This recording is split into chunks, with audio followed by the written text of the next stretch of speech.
పేరు పేరున నమస్కారం. హుజూరాబాద్ అంటేనే బీఆర్ఎస్ అడ్డా.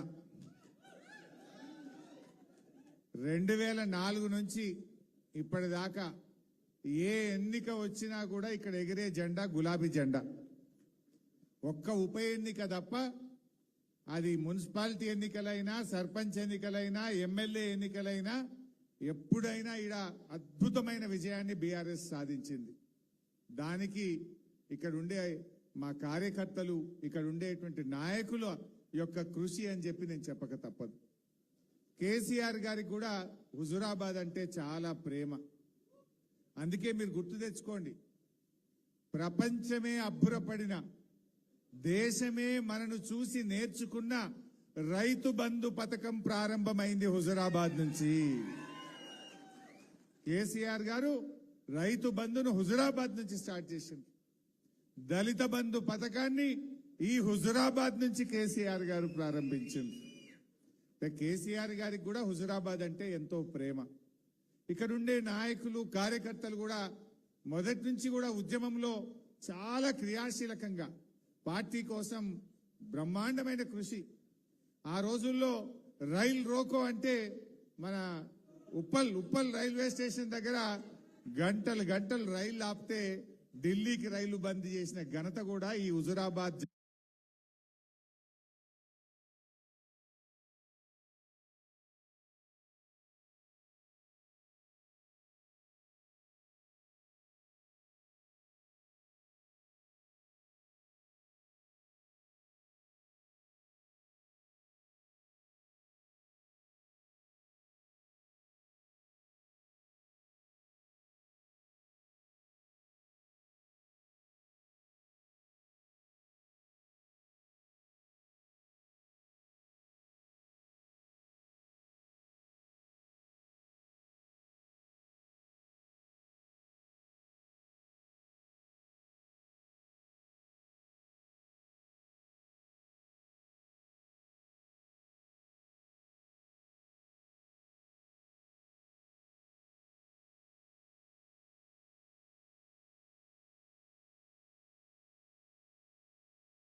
వేసుకుందాం, పార్టీని పటిష్టవంతంగా తయారు చేయాలని చెప్పి గౌరవనీయులు కేసీఆర్ గారు నిర్ణయించిండ్రు. మన ఉమ్మడి కరీంనగర్ జిల్లా మొత్తం బాధ్యతను పెద్దలు మాజీ మంత్రివర్యులు జీవన్ రెడ్డి గారికి కేసీఆర్ గారు ఆ బాధ్యత వారి మీద పెట్టారు. మరి ఇప్పుడు కార్యకర్తలుగా మనం కూడా ఇప్పుడు అంతా ఆన్లైన్ డిజిటల్ చేయాలని డిసైడ్ అయింది పార్టీ. మనం ఇంతకుముందు పుస్తకాలు ఇస్తే కొన్ని కరెక్ట్ చేద్దాం, కొన్ని రాసుకొద్దాం.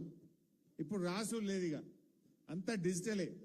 సెల్ ఫోన్లో ప్రతి ఇంటికి పోవాలి, వాళ్ళ ఫోటో తీయాలి, వాళ్ళతోని మాట్లాడిన తర్వాతనే మెంబర్షిప్ తీసుకోవాలి. పేమెంట్ కూడా అంత ఆన్లైన్, డైరెక్ట్ ఏమంటాం పేటిఎం, ఫోన్పే. ఇక లేదు మనం గట్టులు లేదు, మనం రాసులు లేదు. అంటే బరాబర్ మెంబర్షిప్ కరెక్ట్గా చేయాలని. అట్లయితే పార్టీ బలంగా ఉంటుంది. మనం కమిటీలు వేసుకోవడమే కాదు, రేపు ప్రతి నియోజకవర్గంలో కూడా శిక్షణా శిబిరాలు పెట్టి ఈ కాంగ్రెస్ మోసాలను, కాంగ్రెస్ యొక్క అవినీతిని, కాంగ్రెస్ 6 గ్యారెంటీల పేరిట ప్రజల్ని ఏ రకంగా మోసం చేసిందో మరి కార్యకర్తలకు ట్రైనింగ్ ఇస్తే కార్యకర్తలు పోయి ప్రజలను కూడా సమాయత్తం చేయాలని చెప్పి పార్టీ నిర్ణయం తీసుకోవడం జరిగింది. మరి ఇంకో వారం 10 రోజుల్లో మనకు ట్రైనింగ్ ఇస్తాం. మనం ప్రతి బూత్కు కూడా 2 ఏజెంట్లను తీసుకొని, పోలింగ్ బూత్ లో 2ని తీసుకొని వాళ్ళకి ఎట్లా మెంబర్షిప్ చేయాలి, ఏ రకంగా చేయాలి అని ఫోన్లోనే, వాళ్ళ ఫోన్ ద్వారానే మెంబర్షిప్ చేసే విధంగా ట్రైనింగ్ ఇచ్చి వాళ్ళ ద్వారా, ఇప్పుడు ఊర్లో 3 బూతులు ఉంటే 3 బూత్లకు ఈచ్ బూత్ 2, అంటే 6గురికి మనం ట్రైనింగ్ ఇస్తాం. ఒక ఊర్లో 2 బూతులు ఉంటే బూత్కి 2 చొప్పున 4గురికి ట్రైనింగ్ ఇస్తాం. ఊర్లో ఒకటే బూత్ ఉంటే 2కి ట్రైనింగ్ ఇస్తాం. సో దట్ ఏంటంటే ఒకరికి జ్వరం వచ్చినా, ఏదైనా ఆపద సంపద అయినా ఇంకొకరు ఆ కార్యక్రమాన్ని ముందుకు తీసుకుపోవాలని చెప్పి పార్టీ నిర్ణయం తీసుకున్నది. మీ అందరితో కూడా మనవి ఒకటే. సరే, ఇప్పుడు మనకు అర్థమైంది గవర్నమెంట్ పోతే ఏం జరుగుతుందో మనకే కాదు రాష్ట్ర ప్రజలందరూ కూడా ఇవాళ అర్థం చేసుకుంటా ఉన్నారు. 2 ఉంటాయి, ఒకటి కృతజ్ఞత, 2 ఆశ. కృతజ్ఞతకు ఆశకు మధ్య పోటీ పెడితే ఏది గెలుస్తుంది? ఆశ గెలుస్తుంది. వాస్తవానికి కేసీఆర్ గారు ఎన్నికల్లో చెప్పకపోయినా రైతు బంధు ఇచ్చాడు, రైతు బీమా ఇచ్చాడు, 24 గంటల కరెంట్ ఇచ్చాడు, దళిత బంధు ఇచ్చారు, 2000 పెన్షన్ ఇచ్చారు, కళ్యాణ లక్ష్మి ఇచ్చారు, కేసీఆర్ కిట్ ఇచ్చారు, వైఎస్ఆర్ గారు ప్రారంభించిన ఫీజు రియంబర్స్మెంట్ పథకాన్ని కొనసాగించారు. ఇట్లా చెప్తే ఒక 500 పథకాలు చెప్పొచ్చు. కానీ రేవంత్ రెడ్డి ఏం చేసిండు? అరే కేసీఆర్ 2000 పెన్షన్ ఇచ్చిండు, మేము 4000 పెన్షన్ ఇస్తాను. కేసీఆర్ గారు 10,000 రైతు బంధు ఇచ్చిండు, నేను 15,000 రూపాయలు ఇస్తా అన్నాడు. ఇట్లా ఆశలు ఎరవేసిండు. అందుకే ఎన్నిక జరిగితే ఏమైంది? మనమేమో ప్రజలు తప్పకుండా మనకేస్తారు, కృతజ్ఞత గెలుస్తుంది, కేసీఆర్ గారి పనితనం గెలుస్తుంది, అద్భుతంగా మళ్ళీ గెలుస్తామని మనం అనుకున్నాం. కానీ కృతజ్ఞతకు ఆశకు మధ్య పోటీ జరిగితే ఇవాళ రేవంత్ రెడ్డి పెట్టిన ఆశల వలయంలో మనకు కొంత నష్టం జరిగింది. సరే, ప్రజాస్వామ్యంలో మనం అంగీకరించాల్సిందే. కానీ ఈరోజు ఏం జరిగింది? మనకంటే ఎక్కువ ప్రజలే మాట్లాడుకుంటున్నారు.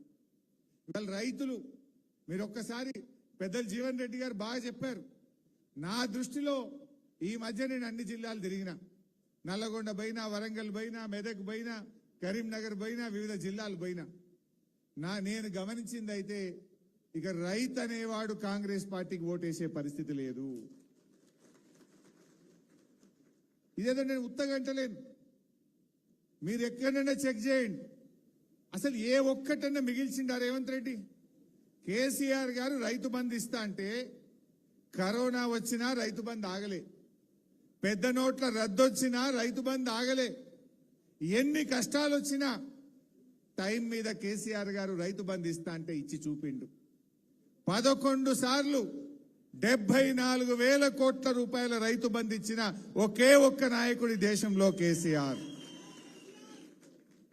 ఒకసారి నేను ఆర్థిక మంత్రిగా ఉన్నా, కరోనా వచ్చింది, ఖజానా ఖాళీ.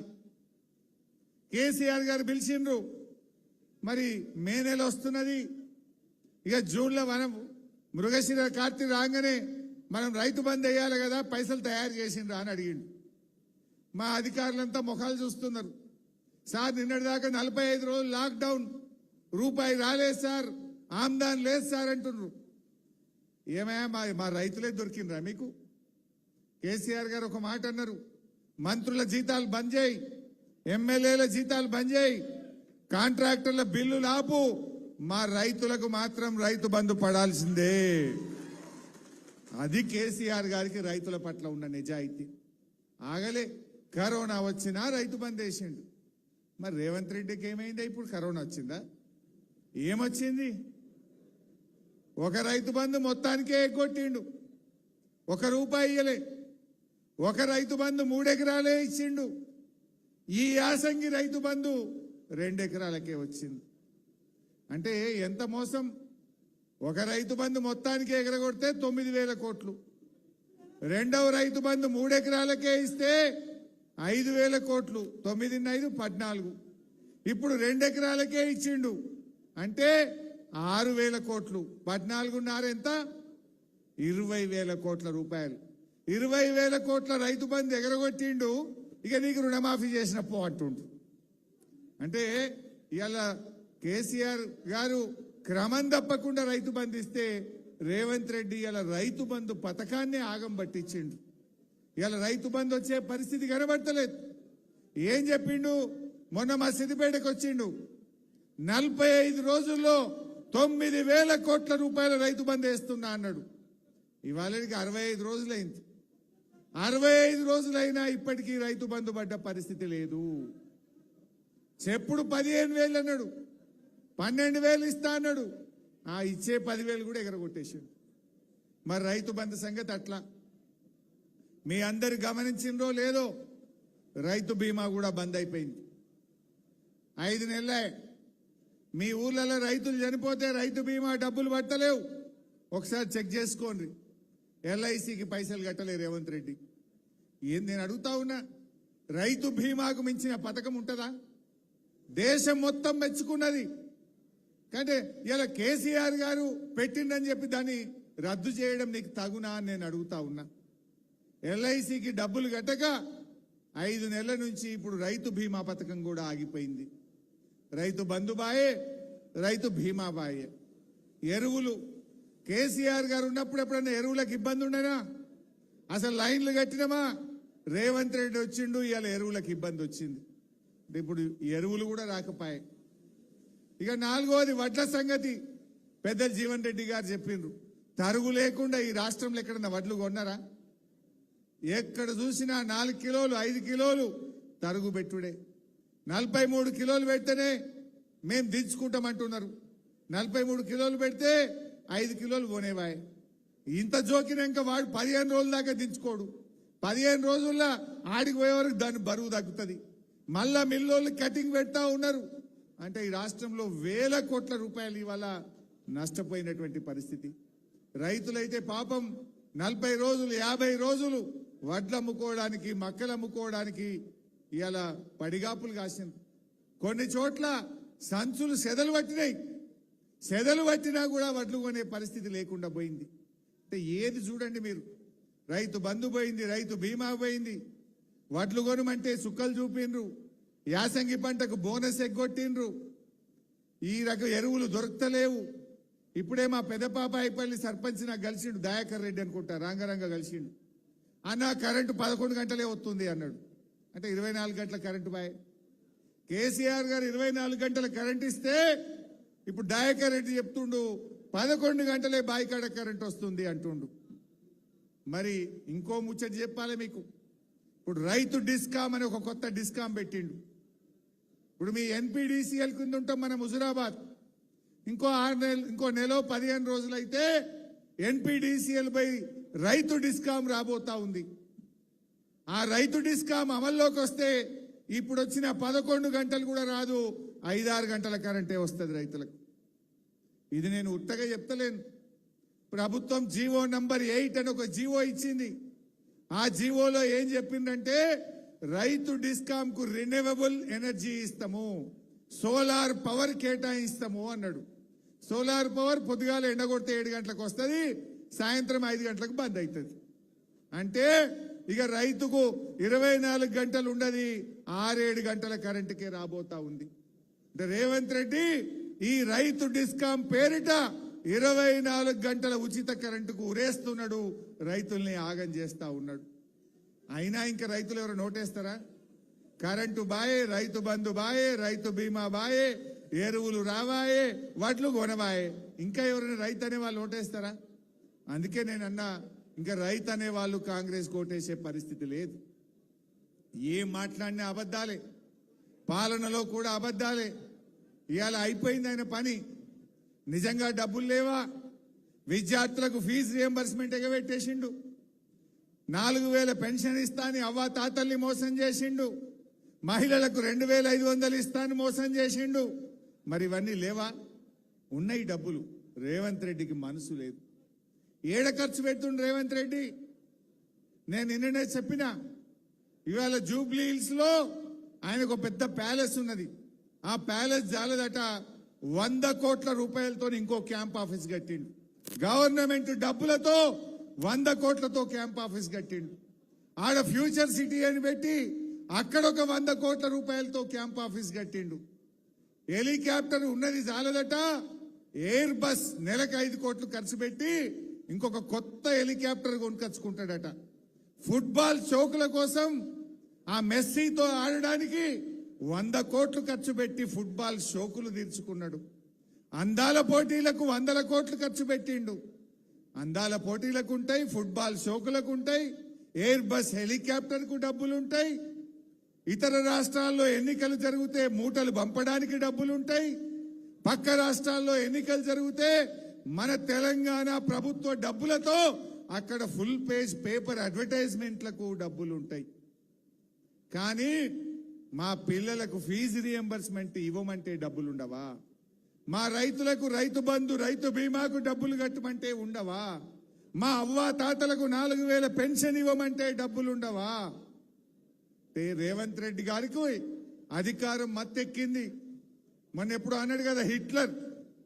రేవంత్ రెడ్డి గుర్తుపెట్టుకో, నీ హిట్లర్ పాలనను అంతం చేయడానికి ప్రజలు కంకణం కట్టుకున్నారు. నీ నియంత పాలనకు అంతం కావడానికి రోజుల దగ్గర పెట్టే లెక్క పెట్టుకో మిస్టర్ రేవంత్ రెడ్డి అని నేను చెప్తా ఉన్నా. ఈ రేవంత్ రెడ్డి విషయం ప్రజలకు అర్థమైంది. మొన్నెక్కడో మాట్లాడిండు, బీఆర్ఎస్ పార్టీకి మళ్ళా తప్ప ప్రతిపక్ష హోదా రాదు అన్నాడు. నిజమే కదా, మనకు ప్రతిపక్ష హోదా ఎందుకు? పాలకుల పక్ష హోదా రాబోతా ఉంది. ప్రతిపక్ష హోదా రాదు, పాలక పక్ష హోదా వస్తుంది. నీకు నీ పార్టీకి డిపాజిట్లు గల్లంతైతే గుర్తు పెట్టుకో రేవంత్ రెడ్డి అంటున్నా. ఈ మధ్య మీరు గమనించి ఉంటారు, ఢిల్లీలో ముఖ్యమంత్రి కేజ్రీవాల్ ఓడిపోయిండు, ఆయన ఎమ్మెల్యేగా ఓడిపోయిండు, ఆయన పార్టీ ఓడిపోయింది. బెంగాల్లో పోతే మమతా బెనర్జీ గారు ఎమ్మెల్యేగా ఓడిపోయిండు, ఆయన పార్టీ ఓడిపోయింది. తమిళనాడు పోతే స్టాలిన్ ముఖ్యమంత్రి ఎమ్మెల్యేగా ఓడిపోయిండు, ఆయన పార్టీ ఓడిపోయింది. రేపు తెలంగాణలో కూడా రేవంత్ రెడ్డి ఎమ్మెల్యేగా ఓడతాడు, ఆయన పార్టీ కూడా ఓడిపోతుంది. గ్యారెంటీ మళ్ళొచ్చేది కేసీఆర్. ఎక్కడ పోయినా ప్రజలది ఒక్కటే మాట, కాంగ్రెస్ పోవాలి, కేసీఆర్ రావాలి. ఇలా అందరికీ ఇది అందరి మాట, విద్యార్థుల మాట, నిరుద్యోగుల మాట, రైతుల మాట, అవ్వాతాతల మాట, అక్కా చెల్లెళ్ళ మాట, మాట ఎవరిదైనా అందరిది ఒకే మాట, మళ్ళీ కేసీఆర్ రావాలి, బీఆర్ఎస్ రావాలి. ఇలా ప్రజల్లో స్పష్టత వచ్చింది. మరి మనం కూడా మంచిగా గట్టిగా పనిచేద్దాం. ఇవాళ తమ్ముడు కౌశిక్ రెడ్డి బాగా పనిచేస్తున్నాడు, గట్టిగా పోరాడుతున్నాడు. మొన్న డంప్ యార్డ్ హుజురాబాద్లో పెట్టొద్దని అద్భుతమైన పోరాటం మీరు అందరు కలిసి చేసిండ్రు. గట్టికి కొట్లాడితే బిడ్డ నువ్వు బంద్ పెట్టవా, నీ మీద సిఐడి కేసు పెట్టమని బెదిరించిండ్రు, అక్రమ కేసు పెట్టి సిఐడి ఆఫీస్కు పిలిచిండ్రు. అయినా భయపడలే, పోరాటం ఆపలే. తప్పకుండా మీ డంప్ యార్డ్ విషయాన్ని రేపు రాబోయే అసెంబ్లీలో కౌశిక్ మాట్లాడతాడు, మేం మాట్లాడతాం, బీఆర్ఎస్ పార్టీ మాట్లాడుతుందని కూడా మనం చేస్తా ఉన్నా. ఇక్కడ కొన్ని డబ్బుల కోసం, నిధుల కోసం కౌశిక్ మీకు మాట ఇచ్చిండు. 100% మళ్ళొచ్చేది బీఆర్ఎస్ ప్రభుత్వం. ఈ హుజురాబాద్ కు కేసీఆర్ గారి ఆశీస్సులతో ప్రత్యేక ప్యాకేజీ తెచ్చి అన్ని పనులు కూడా పూర్తి చేసుకుందాం. కాంగ్రెస్ చేసేదేం లేదు. ఇలా కాళేశ్వరం గురించి కూడా పెద్దలు చెప్పిన వాళ్ళకి బోను కానీ అసలు 2.5 ఏళ్ళు అయిపోయింది. ఇవాళ కాంగ్రెస్ పార్టీ మేడిగడ్డ రిపేర్ చేస్తలేరు. మొన్నటిదాకా కొట్టుకపోయింది అన్నారు, ఇప్పుడేమో రిపేర్ చేస్తాము అంటున్నారు. ఇప్పుడు ఆల్మోస్ట్ జూలైలకు బోనే పడుతుంది, వర్షాలు స్టార్ట్ అవుతాయి అంటే ఈ సీజన్ పోయినట్టే కదా. మళ్ళా సీజన్ వచ్చే వరకు కాంగ్రెస్ పార్టీకి 3.5 ఏళ్ళు నిండుతాయి. ఇప్పటి వరకు టెస్టులే పూర్తి చేయలే వీళ్ళు. టెస్టులు పూర్తి అయ్యేది ఎప్పుడు, డిజైన్ అయ్యేది ఎప్పుడు, టెండర్లు పిలిచేది ఎప్పుడు, దాన్ని మరమ్మతు చేసేది ఎప్పుడు? అంటే వీళ్ళు 5 ఏళ్ల లోపల వీళ్ళు కనీసం మేడిగడ్డకు మరమ్మతు కూడా చేసే పరిస్థితి లేదు. మళ్ళా మనం వస్తాం, మేడిగడ్డ మరమ్మతు చేసుకొని బ్రహ్మాండంగా నీళ్లు తెచ్చుకునేటువంటి పరిస్థితి ఉంటుంది. అంటే ఇవాళ దాని విలువ ఇప్పుడు తెలిసి వస్తుంది. పోయిన 2 ఏళ్ళు కాలం మంచిగా అయింది. కాళేశ్వరం మోటార్లు ఎల్లంపల్లికెళ్ళే నడిపినాం, కాళేశ్వరం మోటార్లు మిడ్ మానేర్కెళ్ళే నడిపినాం. కాలం కానప్పుడు కూడా తెలంగాణకు ఇబ్బంది ఉండొద్దని కేసీఆర్ గారు 3వ సోర్స్ మేడిగడ్డ దగ్గర పెట్టిండ్రు. 3 పెట్టిండు కాళేశ్వరంలో కేసీఆర్ గారు. కాలం మంచిగా అయితే కరెంటు బిల్లు ఎక్కువ రావద్దని నడిమిట్ల మేడిగడ్డకే మన మిడ్ మానేర్కెళ్ళే మోటార్లు నడపాలని. జర యావరేజ్ పడిపడనట్టుగా కాలం అయితే ఎల్లంపల్లికెళ్ళే మోటార్లు నడుపుకోవాలన్నాడు. ఎక్కడ కాలం కాకపోతే కరువు పడితే కూడా నీళ్లు ఉండేది మేడిగడ్డ, కరువు పడితే అక్కడ మోటార్లు వచ్చే విధంగా కేసీఆర్ గారు ఆలోచన చేసింది. ఇవాళ కాలం మంచిగా అయింది.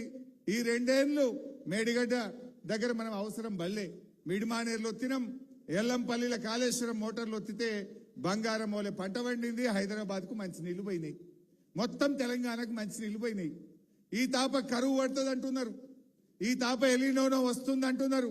ఇప్పుడు కరువు పడితే ఇప్పుడు ఆ మేడిగడ్డ మరమ్మతు చేయపోతుంది. ఇలా తెలంగాణ అంతటికి ఇబ్బందే కదా. నిజంగా అది చేసి ఉంటే, ఇప్పుడు కాళేశ్వరం అంటే ఏందో మీ అందరికీ తెలుసు. 3 బ్యారేజీలు, 18 రిజర్వాయర్లు, 17 పంప్ హౌజులు, 16 సబ్స్టేషన్లు, 203 కిలోమీటర్ల టనలు, 1500 కిలోమీటర్ల గ్రావిటీ కెనాలు, ఇవన్నీ కలిపితే కాళేశ్వరం. ఇన్నిట్లల్లా అన్ని బాగానే ఉన్నాయి. మల్లన్న సాగర్ కింద 1,00,000 ఎకరాలు పండుతుంది, రంగనాయక సాగర్ కింద 1,00,000 ఎకరాలు పండుతుంది, కొండపోచమ్మ కింద 50,000 ఎకరాలు పండుతుంది, అంతగిరి పోచమ్మ రిజర్వాయర్ కింద 1,000 ఎకరాల పంట పండుతుంది, మిడ్మానేరు కింద పంట పండుతుంది, అంతటా పండుతున్నది. ఇవన్నీ మంచిగానే ఉన్నాయి. పోయింది ఏంటిది? పోయిన 3 బ్యారేజీల్లో ఒక బ్యారేజ్ మేడిగడ్డ. ఆ ఒక బ్యారేజ్ మేడిగడ్డలో 84 పిల్లర్లు ఉంటాయి, పియర్స్. 84లో 2 పియర్స్ కుంగినాయి గంతే. గా రెండింటిని మరమ్మతు చేసే తెలివి లేదా నీకు? ఇప్పుడు వాళ్ళే అంటున్నారు, తమ్మిడి అట్టికెళ్ళి మేము సుందిల్లకు నీళ్లు తెస్తాము అంటున్నారు. మరి సుందిల్ల మంచిగానే ఉంది కదా. సుందిల్ల ఏ పద్ధతిలో కట్టినరో మేడిగడ్డ కూడా గదే పద్ధతిలో కట్టినరు. అంటే ఇదంతా కూడా రాజకీయం తప్ప వాళ్ళ మాటల్లో నిజాయితీ లేదు. అందుకే మీరు ఆలోచన చేయండి. ఇవాళ రేవంత్ రెడ్డి వచ్చినాక నేను అప్పుడప్పుడు ఉత్తమ్ కుమార్ రెడ్డి అంటాడు, రికార్డు పంట పండింది బై మా కాంగ్రెస్ హయాంలో అంటాడు. ఎట్లా పండింది? ఓ చెరువు కట్టినరా, ఓ చెక్ డ్యామ్ కట్టినరా, ఓ ప్రాజెక్టు కట్టినరా, ఒక్క ఎకరానికి ఏమైనా నీళ్లు ఇచ్చిండ్రా? ఇవన్నీ కేసీఆర్ గారు చేసిందే కదా. ఆనాడే 2021-22 సంవత్సరంలోనే ఈ తెలంగాణ ధాన్యం ఉత్పత్తిలో భారతదేశంలో నంబర్ 1 గా నిలిపింది కేసీఆర్ గారు. అంతే తప్ప కొత్తగా జరిగింది అయితే ఏమీ లేదు. ఇవాళ ఈ రకంగా జరుగుతూ ఉన్నాయి. నేను మీ కార్యకర్తల్ని కూడా కోరేది ఒక్కటే, మంచిగా కలిసి పనిచేయండి, కాపాడుకుంటాం. రేపు భవిష్యత్తు మనదే ఉంటుంది. ఏ కార్యకర్తకు కూడా ఇబ్బంది రానీయం. నాకు తెలుసు చాలా మంది మీద కేసులు పెడుతున్నారు. రాజేశ్వరరావు గారి మీద అక్రమ కేసులు పెట్టిండ్రు. ఇట్లా ఎంతో మంది మన కార్యకర్తల మీద అక్రమ కేసులు పెట్టి వేధించినా కూడా ధైర్యంగా మా కార్యకర్తలు నిలబడుతున్నారు, పోరాటం చేస్తున్నారు. నేను మొన్న పెద్దపల్లిలో కూడా అదే చెప్పిన. ఈ కష్టకాలంలో పార్టీతో నిలబడ్డ కార్యకర్తలే ఈ పార్టీకి ఆత్మీయులు, ఆత్మబంధువులు. డెఫినెట్ గా మిమ్మల్ని కాపాడుకునే బాధ్యత పార్టీది. చూసినాం, ఇప్పుడు కాంగ్రెస్ చూసినాక అర్థమైంది వాళ్ళ పాలన ఏంది. దోపిడి, కరప్షన్, కమిషన్, కేసులు, ఇది తప్ప అసలు రాష్ట్రాన్ని, ప్రభుత్వాన్ని వాళ్ళు పట్టించుకున్నటువంటి పరిస్థితి లేదు. ఇవాళ రేవంత్ రెడ్డి పాలనలో ఒకటి మాత్రం ప్రజలు గమనించారు. నోరిప్పితే ఏమంటాడు? నోరిప్పితే నిన్ను ఉరేయాలి, నిన్ను కొరడాలతో కొట్టాలి, నీ లాగులో తొండలు జొర్రగొట్టాలి, నిన్ను జైల్లో పెట్టాలి. ఇవి తప్ప ఒక్కటన్నా మంచి మాట మాట్లాడతాడా?